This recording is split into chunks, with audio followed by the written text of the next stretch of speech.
Welcome to the Lead Management Mastermind Show, the only podcast where you'll learn about lead management best practices from the top lead management and sales marketing executives in the industry. Hear about the optimization, strategy, and techniques that have made each of our guests the best of the best in the lead management domain.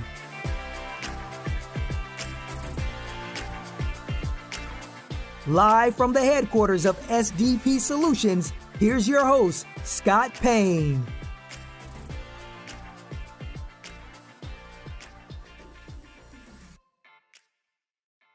Hey guys, Scott Payne here with SDP Solutions. Welcome to the 13th episode of the Lead Management Masterminds podcast. So glad to have you back with us. And I'm so excited to have with us our next guest. Her name is Aru Anavekar, or Aru from Botsplash. You got it right. I didn't realize it was 13th. Now I'm in trouble. Yes. Well, it's a baker's dozen. You know, it's a good thing. We're going to turn 13 into a great thing today. So, hey, Aru, thanks so much for joining. Great background there, working from outside today. Great to have you on the show, taking advantage of the nice weather there where you're at. Can you tell everyone a little bit about yourself and a little bit about your history? And we'll jump into Botsplash and the cool things you're doing now. Thanks, Scott. Thanks for having me. Aru Anavekar. Yes, from Botsplash. We are located in Charlotte, North Carolina. And going back a few years, my biggest tenure has been at LendingTree, which most of your listeners would be aware of. So started there as a tech lead developer and transitioned more into product and business management. And knowing what we all know about the mortgage industry, the main roadblock for most in this industry is dealing or contact rate with their consumers. So trying to think of different ideas of how consumer interaction could be better, contact rate be increased was the whole thought of Botsplash. So in a very short pitch, Botsplash is one platform which brings together text, call, web chats, and other digital forms into one place so that A, your inbound conversations are higher, and B, your agents, which are loan officers or processors, have it very easy to respond back when those conversations come in. Can you talk a little bit about, some actual use cases of how some of your clients are using the technology? I know I have a couple of clients of mine who are using it, super happy, and I'm fascinated with some of the stuff you guys are working on and what you guys have developed. Can you talk a little bit about like an actual use case there, maybe the general use case that your clients are using your platform for today? Sure. At a very high level, the most common use case has been for text messaging of new leads that come in.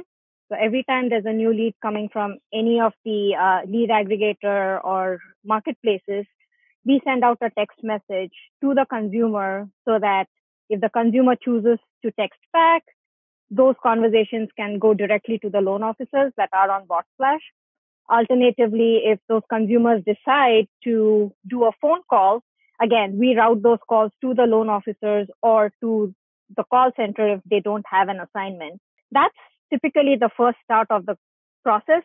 But if you look at some of our clients and visit some of their websites, we enable their landing pages, we enable their offer pages, so that if someone wants to start a web chat conversation from an offer page or a landing page or from their Facebook Messenger, they can start that conversation. So not only do we help convert and monetize sooner the leads that our clients are purchasing each day, but we also help them to drive the organic traffic they are getting to the website and digital pages to monetize and convert by getting them the right agent at the right time. So a customer's on, let's say, a web page and they're doing some research about a company. So there's like a chat window or something.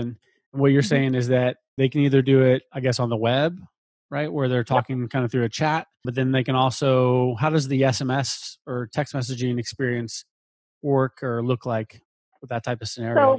So they can start a web chat. They can provide their phone number to the loan officer, or we can display a form wherein they provide their contact information and choose an option as schedule a time. So if we are showing them a form for scheduling, we'll just hold that lead for a certain time within our system. And when the time is right, we'll just put it onto the auto dialer so that the auto dialer can do an outbound call. Alternatively, if the customer chooses I prefer text messages. They can provide their phone number and say, shoot me a text. So our system will send out a text message, and when the customer responds, it'll get you connected with the available loan officer. And then I assume all the TCPA and all of the other stuff is checked, and you're getting the consent there. So that being said, I did get to see with you the other day or last week one of the new features you guys have. And I think this is a game changer. And here's why I think it's a game changer. I believe in my theory, and I've talked about this on a couple of other podcasts, is that the centralized call centers, if you will, that are working mortgages or other industries, they're going to get really good with being on video. I was just on a video call with one of my clients, and 100 people on a video call, all with their videos on. And so we have these centralized call center type people who are getting now used to being in front of a camera. What I found really interesting about what you guys are releasing now or soon is how you can convert an interaction with the customer, whether it be that one of these web forms or in some other method, into a video call. Essentially, you can turn it immediately into a video call where you can start having a conversation with someone. I believe that face-to-face is such a key piece, and you don't see it a lot in centralized call center environment. Can you talk a little bit about how this new feature evolved, how it came up? We'll talk a little bit more about what it does. So again, right, it's a situation that came upon all of us having to work from home. We had this feature built in about a year ago, but we didn't advertise it heavily because mortgage adoption is so slow. Any new system adoption is so slow. So we wanted to make sure at least the texting piece of it or the web chat piece of it is being distributed to the lenders that need it. They see a conversion rate increase and the impact before we started bringing in new features. And 3 weeks ago, when almost everyone started working from home, we decided let's make it a priority, because we don't want some of our clients or some of the independent loan officers that are on our platform to go ahead and purchase additional video conferencing software. Yes, it's a great thing to have, but if it's something that we could provide fast and easy, we just wanted to extend it and offer it to our users. So right now, last week we introduced screen sharing and video chat. So essentially, if you are conversing with someone via web chat and they say, hey, I'd like to have a face-to-face conversation with you, or if someone says, let's say, I do have an offer, or I don't know what from my bank statement I should be sending to you, or from an employment document, what the agent can do via Botsplash is start that video conferencing and send it out as a message. On the other side, the visitor will accept either a face-to-face video, or they'll just accept screen share and then start sharing the document, or look at the agent right there and continue the conversation. Wow. So that everyone needs to see each other. So I think there was, at least with the digital mortgage and a lot of AI, ML that has been going on for the past years, I think automation is necessary for mundane tasks like schedule a call or call me tomorrow or things like that. But at the end, we all need each other, and anything that can help us see the other person on the other side, it makes it feel the process so much easier and smoother. That's amazing. It really is, because you think about the personal connection that you can build with someone over the phone or over a video call versus just a phone call, especially from that centralized environment. I mentioned this on another podcast. We found back at NationStar, back where I used to work, that if we were able to drive a face-to-face application, this is person to person, right? Back in our retail environment, we saw that our conversion rates increased 15%. And so we did everything we could to try to drive as much traffic to our retail footprint who could get out there face-to-face. But that's 10 years ago. Technology's evolved. And now here you're saying that we could start having a conversation with someone over a video chat, through the technology that I have at my fingertips there at my desk.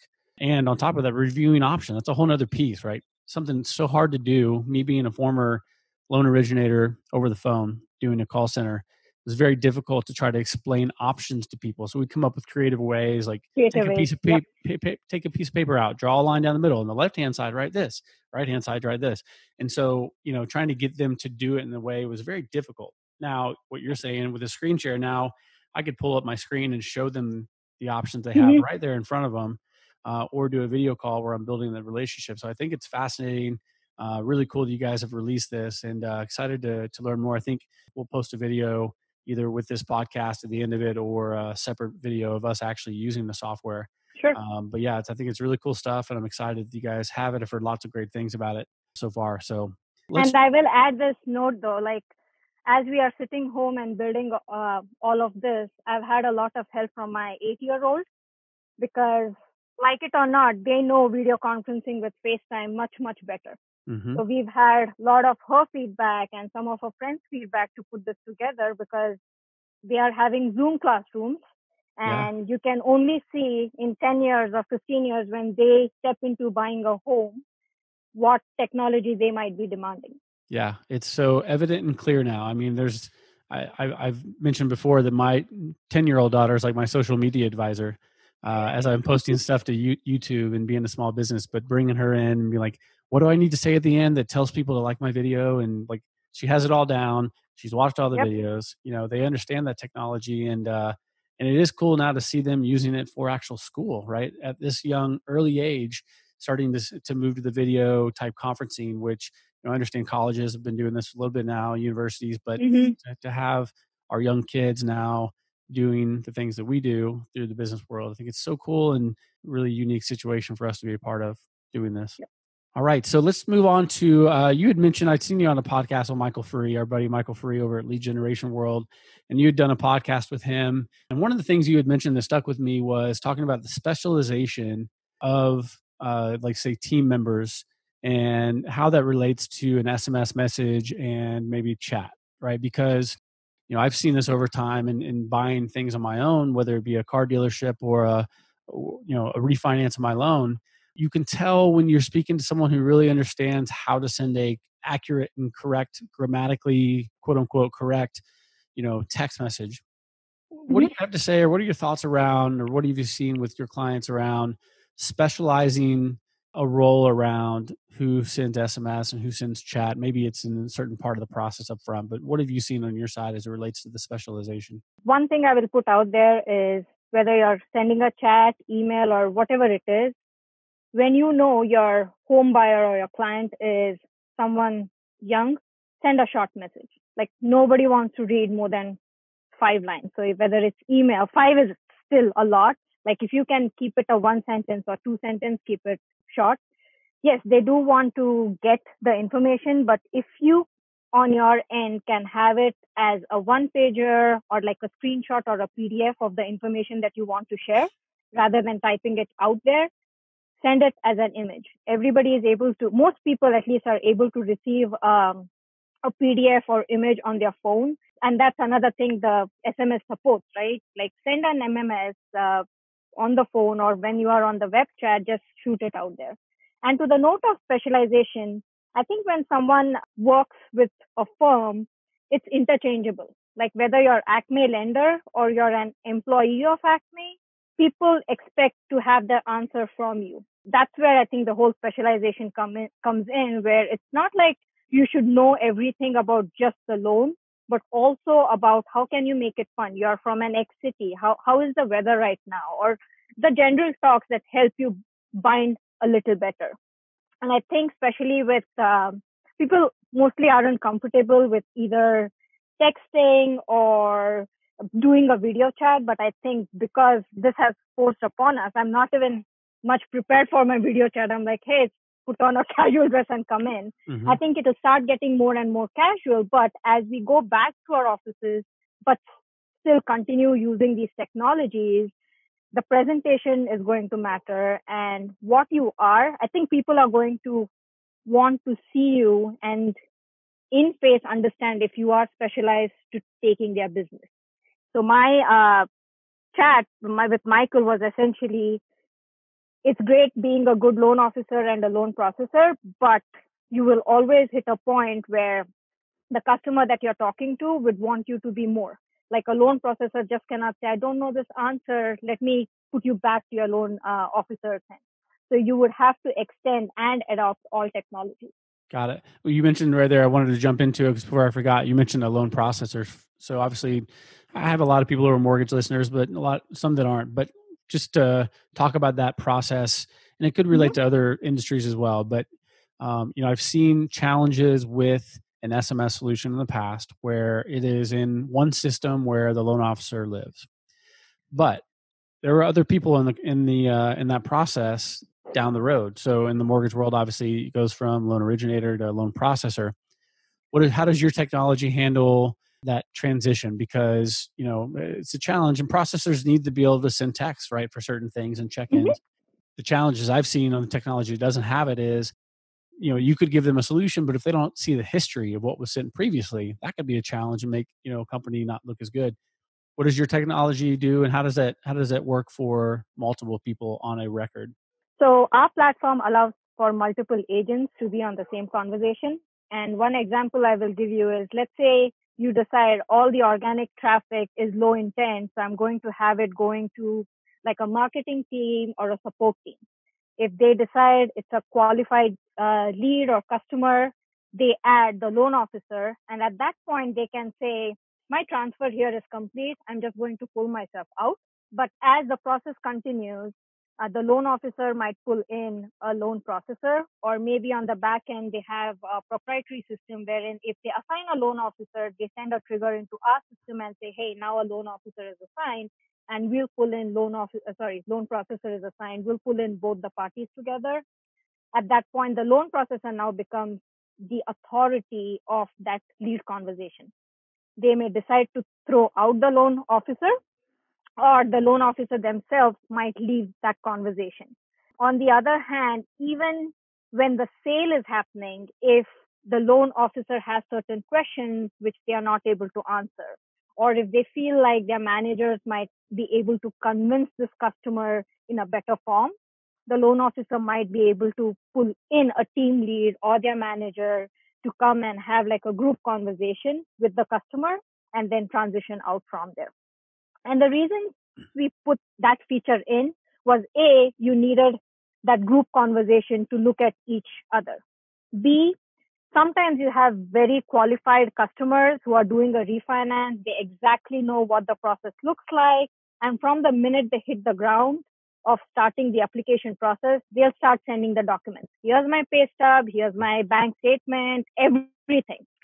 And you don't want those being in one conversation and then either manually being pulled out or the whole thing, right? Or if the loan officer has already asked a question, you don't want the processor to come in and repeat the same question. Mm-hmm. So that was another reason for the whole group chat, so that everyone involved in the process, underwriter, closer, everyone can have access if the enterprise wants them to have access. Consumers don't want to keep getting text messages from different phone numbers. If a loan officer sends them a text message and then the processor is added, they start a new phone number. So you want to avoid such things. That way, when the first text message goes out, if the customer has saved it as this is Acme Lending, you want to keep using the same local or 800 number and send them this message, even if the backend agent has transitioned out. That's great. Yeah, that's exactly right. Seen that happen many times. Yeah. Because now it's a different number. They don't trust it. Or is this really the right person? Yep. Just creates some issues. They then have to call the salesperson. Is this accurate? Is this true? And that's a bad experience. Or even if they've unsubscribed, right? If they've sent a stop on one phone, you don't want to include another phone and send them another message, because now you're violating the TCPA. That's a huge thing. That's something our listeners should take right in, because that's a big thing not a lot are thinking about. Awesome. Well, so I know you've done some integrations and you have lots of integrations with different systems, but wanted to kind of ask your perspective or insight on best practices on how you could integrate this with a lead management system. I know you work with a number of them, but what are some best practices you've seen, or what are some things you've done that kind of takes a combination of your system and the lead management system to the next level? Our system can be a lead distribution system as needed if there are no other systems to integrate with. But given there are like Salesforce, Velocify, and other systems out there, our best scenario has been when a customer responds to a text message, or when someone hops on the website and starts a conversation, take that conversation that is new in Botsplash and hit the CRM or the lead management system. So what we've done is once we are integrated with a CRM or lead management system and a new conversation comes in, we'll hit the CRM and lead management system and identify if there is an assignment already made. If there is that assignment, we take it to the loan officer as a direct chat. If there is no assignment, then we'll put it on the floor so that any eligible agent that is licensed for that state and property information can go ahead and consume that lead and start the conversation. So we don't want to disrupt the rules that a lender might already have in their lead management system. So we'll try and use what they already have, but at the same time, you don't want to lose the customer because there wasn't an assignment made. So we'll try to play that way. Your assignments are first ruled out. If it fails, then it'll piggyback on our rule assignment system, because our goal is you want to get that customer engaged within the first 60 seconds. Sure. Yeah, huge. So, okay, well, that tackles a lot. Yeah, because that's another thing, right? Is if there's not a user assigned to that lead record, who is it coming from? What does it say? What happens when they call? Whole another set of things you got to think about. So that's good. You guys have that tackled.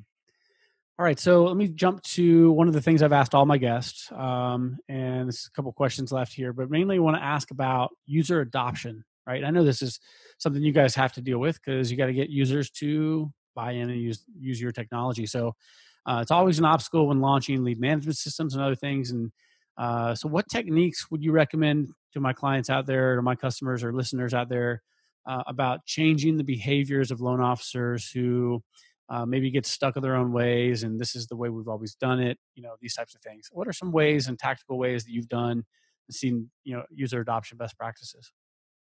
The non-pitch message out there would be, if you are using Amazon, if you're using Uber, you should not be stuck on not exploring the ways your outreach is. Because as a consumer, you are using these services. You're using Apple Watch. You're distributing your information without knowing where you're distributing. And as a loan officer or even as a lender, you should not be stuck with old methods, because your consumer out there who are also Uber users, Amazon users, want more from you and expect more from you. So yes, we get a lot of questions as, oh, another system, that means another monitor for my loan officer. Like, how many systems are they going to handle? So I'll just break down our approaches, how we handle it. First off, yes, we are a system that provides a lot of features, but we also work with your existing vendors and systems so that you can build that journey at one place, have one interaction, but still distribute all the information on the back end. So if you have the CRM, or if you have an auto dialer, or if you have a point of sale that you're using, we'll make sure the data is consistent. Or if you have a marketing automation software, then those emails or messages are triggered based on where the customer is on the journey.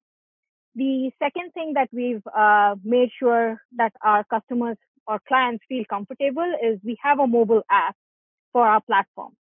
Because if you are not on the desktop and have stepped away and your customer comes in, then you have an app which will alert you about those customers.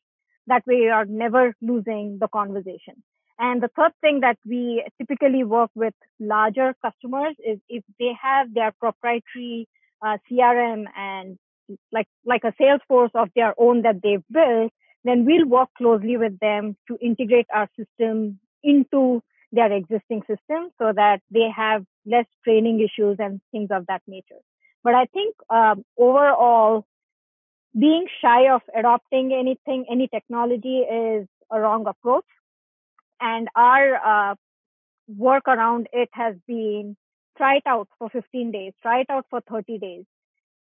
If you realize that you were dropping revenues on the floor, more than likely you're going to convince your loan officers to use it, or you're just going to feel shameful about not cashing out on those revenues. And two, about revenues, it's the customer experience. You don't want your customers to have a bad experience with you, go with your competition, and then realize it's in times like this, realize you don't have dedicated, loyal customers coming back to you. So put you on the spot here. I didn't prepare you for this one, but give the listeners a statistic around text messaging that versus email, right? Because obviously emails is what we've always used, and I think it still has value, of course. But text messaging, obviously up and coming. Chat, probably more up and coming as well.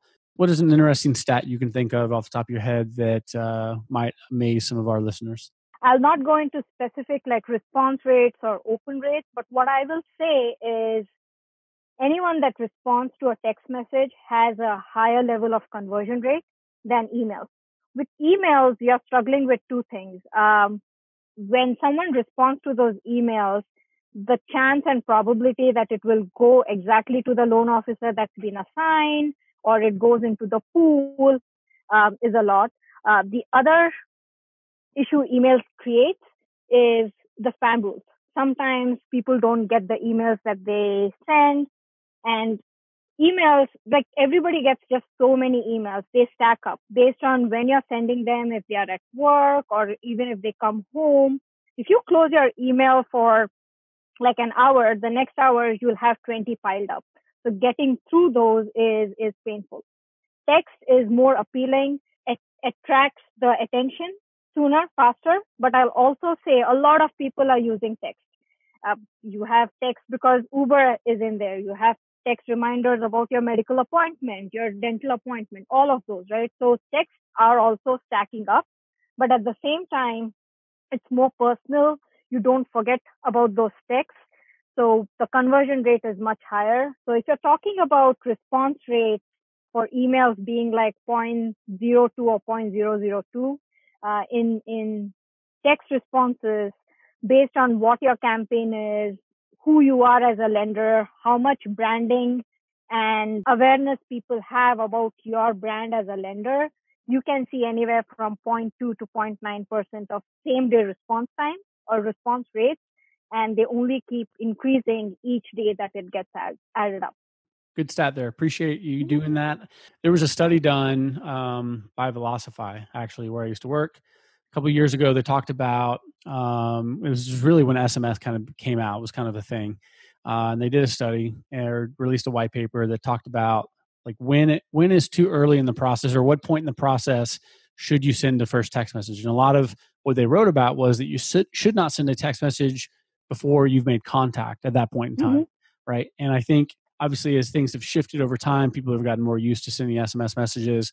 That's probably changed. What do you see on your end? What do you recommend to clients as it relates to sending that first SMS message to a lead that just inquired? Obviously, they go to your website. It's probably different if you bought a lead. But just what's the general rule of thumb now that you would say is the right time, acceptable point in the process to message a consumer?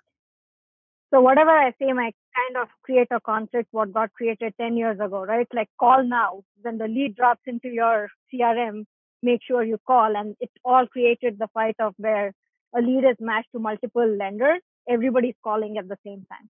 So very similar. Based on the reputation of where you're purchasing your lead, I would say determine when you want to drop that text. If it's a highly known marketplace such as Zillow Lending Tree Marketplace, then you are authorized to send that text because they know you've matched, they've seen your offer page and things like that. If you're buying more from like a lead aggregator or someone who doesn't know, or a secondary seller, and the customer is not aware that they've been sold to you, I would personally suggest that wait a few minutes or put your messaging in a way that, hey, you've gone to XYZ or you've inquired at XYZ, or maybe it's a trigger lead that you've got from one of your sources. So put the messaging accordingly, but I wouldn't say slow down on when you send that text, but definitely give the customer enough time to consume, but make sure your messaging is right. You don't want to tell them as, hey, you've been matched with me, let's start the conversation.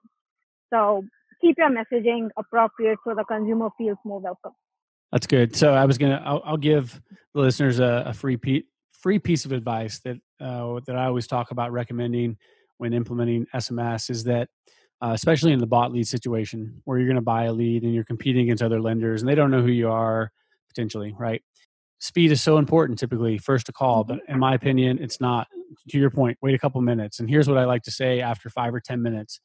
It's pretty much a quick message that says, tired of the calls yet? Question mark. I'll make this easy, and then give them a link or something to that effect. What I like about that is it doesn't put you, if you look at a text messaging phone, right, your phone, and you have, let's say, 5 people who have sent you a text. The person who sent you the first text is going to be at the bottom of the list on what you see. Yep. It's usually the oldest, right? So now if you wait 10 minutes, wait whatever the timing is, wait a little bit, you're at the top of the list now. And then you can use some humor there that says something along the lines of, tired of the calls yet? Something that's relevant to them right at that moment. Yeah. And also to add, if you make your campaigns stack up and then time and say, okay, this 5:30, the customer might be leaving from work to home, or the other way around of it's lunchtime, let me drop a text now.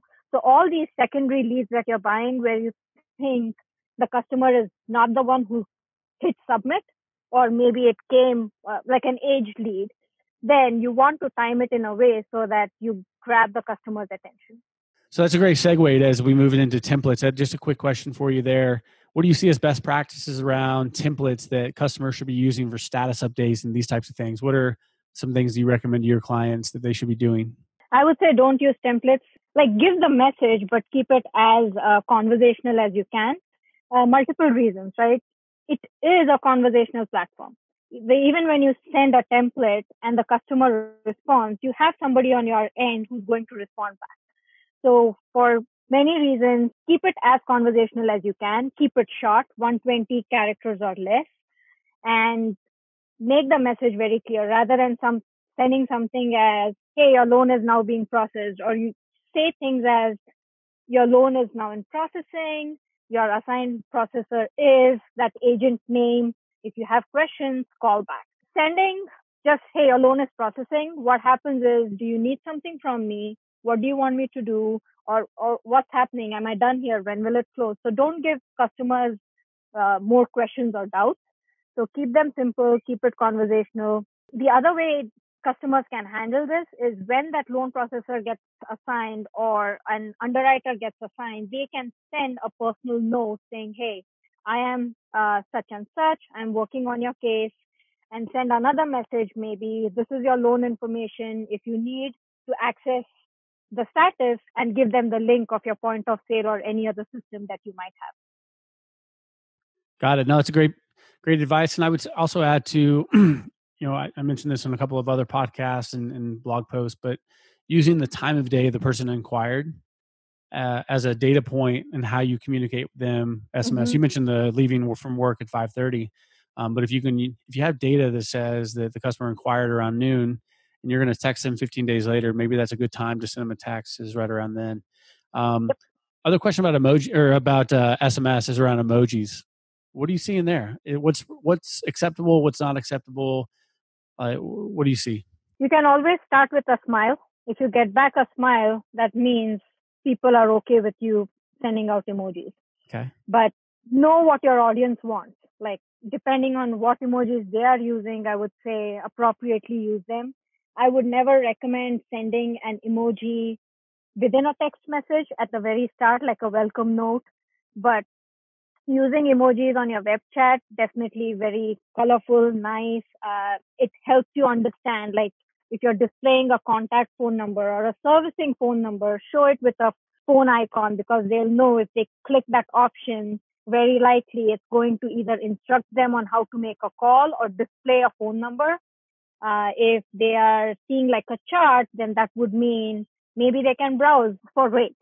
So on a web chat or on Facebook, keep it colorful and descriptive. Within text messages, especially when you're using templatized text messages for welcome, keep it limited to text. Got it. Good advice. And one last little question for you. Sorry, before you go to the next question, The other thing I do want to add is when you send the welcome text, you're trying hard to keep it within 120 characters. And when you include an emoji, it takes up 8 times the character size. So using emoji on a long or short run, right, is just not recommended for the welcome text. Interesting. Okay. Didn't know that. All right. So the last question I'm going to have for you is around contact cards, where you can send a contact card through a message and someone can easily save it into their phone with your phone numbers and contact information. Mm-hmm. Do you see that as a best practice for loan officers to be doing certain points in the process? Yes and no. If you're using a platform like ours, you don't really need the loan officer's contact information. Okay. Because the message that the customer receives is going to be through that text number. If they call that text number, it will get routed to the loan officer. For any reason, if loan officer lost a license or if they no longer are with the company, then there's another reason. If the customer still ends up using a phone number that is listed as Acme Lending, Mm-hmm. the customer still goes back to Acme Lending rather than going back to the just the loan officer. And third reason I will put out there is for the compliance reasons of the enterprise itself. The more you can have all those conversations coming at one place, the better off you are. Yep. Giving out business cards and then realizing the conversation started within a platform, but then ended up being a one-on-one conversation with the loan officer, and the loan officer said something annoying, or you don't want to end up in a place where you don't have visibility into what your employee said, and the customer feeling like, nope, I didn't have the conversation with the loan officer. It's not his responsibility. I'm going to take it on you because he was your employee. So just to avoid those situations, right? Any conversations that can be had where the lender themselves can have the ability to audit, and it's a safeguarding situation for the loan officer too, Mm-hmm. because you don't want them getting bullied because you're conversing on a personal line. Yeah, that's a great point. And I think a lot of people need to listen to that too around, there is obviously a lot of turnover in sales industries. Mm-hmm. And so, yeah, if they leave, you're at risk to not only, potential lawsuits or whatever the case is, do they say the right thing? There's all kinds of challenges there. So I'm glad you brought that up. And in defense of the loan officer, I would say if the enterprise can provide them with their personal profile page, what we've done is some of our lenders have their profile pages for their loan officers. And on that page, they can put in a chat with me. So in that scenario, what we do is if it's John and you go to John's profile page, any conversation that starts from John's page goes directly to him. Mm-hmm. So now, rather than marketing your business card or your direct desk number on like LinkedIn or Facebook and things like that, you just leave that link so that anytime they go back to that link, that customer is coming directly to you. Or if you're working with realtors, give the realtors that link so that any conversation that comes in there now goes directly into your bucket, and whatever marketing spend you're doing from your pocket is coming right back to you. Got it. All right. Great advice. Thanks so much for that. Obviously we're right in the midst of conference season, although we're no longer doing conferences. There are some great virtual conferences starting up that I hope a lot of the listeners will get to take advantage of. But usually I'm used to seeing you at conferences season. So being that we're not going to see you at a conference, where can people find Botsplash? What are some ways that they can contact you or find you online? Online, botsplash.com. We've got text numbers there, email, phone number, and all of it comes directly to one channel, right? So either me or my team is always available. And now with video conferencing, it's so much more nicer. Not only do I get to talk to people, I get to see them, they get to see us. So always online and available. As for in-person meetings, we'll just have to see when things get lifted up and we can all travel. Yeah. It'll be interesting to see when that starts back up. So, well, hey, Aru, thanks so much for joining the show. I'm so glad to have you on. I'm glad to have you back. We spoke on a panel back in Boston back in October, Connect to Convert, and I've been wanting to have you on since then. Glad you're able to make it happen. And thanks so much for joining us. Thanks, Scott. It's been a pleasure. Thank you for joining us on this episode of the Lead Management Masterminds podcast. Today's episode is presented by SDP Solutions, your one-stop shop for all things lead management, strategy, and optimization. Please visit us at www.sdp-solutions.com. If you enjoyed today's episode, be sure to subscribe and leave us a 5-star rating and review on Apple Podcasts or your favorite podcast site.